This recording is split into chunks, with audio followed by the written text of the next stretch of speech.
sekarang pun nilainya hampir 12 tahun, ini sampai longsor yang kedua ketiga tidak terrealisasi. Kok bisa sampai 12 tahun itu belum ada penanganan?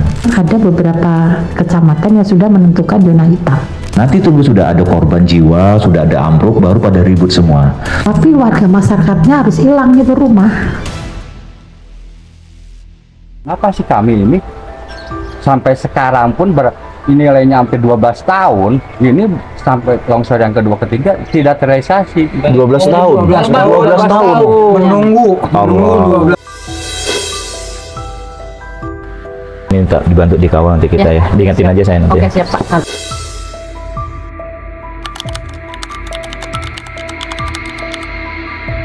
Kebetulan dapil saya ini kan dapil Bogor Selatan, Pak. Ada salah satu kelurahan di Bondongan di RW 5 itu sudah 4 kali mengalami longsor di pinggir Kali Cibaluk itu. Ya sudah 4 kali longsor. Dan berdasarkan konfirmasi dari pejabat daerah setempat, Pak RT dan Pak RW, itu di salah satu spot di RW 5 itu sudah sampai 12 tahun belum ada realisasi pembangunan tembok penahan tanahnya itu ya, karena itu longsor dan sudah ada 4 rumah yang dikorban. Nah, ini mungkin yang ingin saya tanyakan, ini sejauh mana proses atau mekanisme yang kita jalankan sehingga kok bisa sampai 12 tahun itu belum ada penanganan. Nah, mungkin ada informasi belum saya ketahui, nanti mungkin bisa dipaparkan. Dan ini saya lihat cukup banyak di Bogor Selatan ini yang berada di pinggiran-pinggiran kali itu, realisasi pembangunan penahan tanahnya ini yang mungkin masih belum cepat, padahal ini menyangkut dengan nyawa masyarakat yang ada di Bogor Selatan. Terkait dengan di Bondongan ini, Pak, memang ada beberapa kecamatan yang sudah menentukan zona hitam.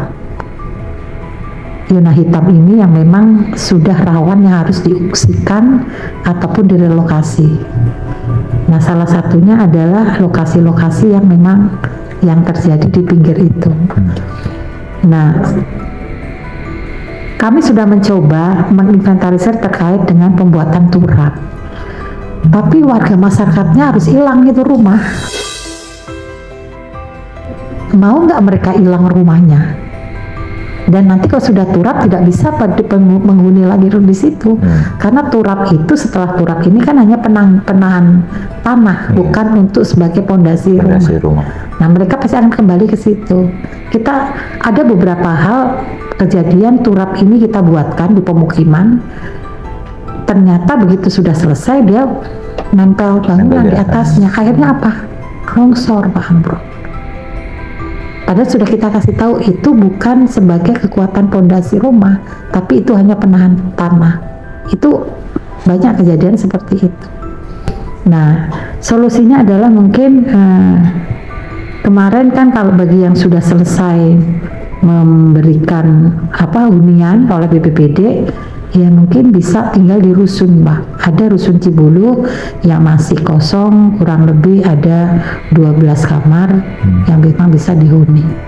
Jadi untuk yang zona hitam ini kan memang solusi yang paling pas mereka harus pindah karena tidak memungkinkan lagi. Nah, ketika pindah ini kan perlu proses dialog yang panjang ya. Nah, saya lihat proses dialog yang panjang ini yang belum hadir, belum dimulai yang saya lihat. Memang tidak apa-apa, ini maka panjang ini. Tapi kalau tidak dimulai, maka inilah yang saya anggap tidak ada hadirnya kita. Gitu. Nanti tunggu sudah ada korban jiwa, sudah ada ambruk, baru pada ribut semua. Maksud saya begini, Bu.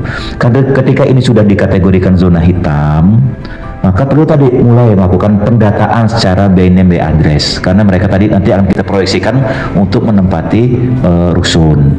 Kedua, proses dialog harus dimulai.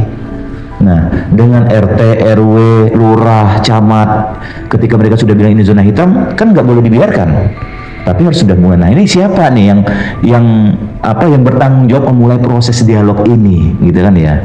Nah, ini perlu kejelasan, PUPR kah, wilayah kah gitu kan, atau gimana ini? Mungkin demikian Bu.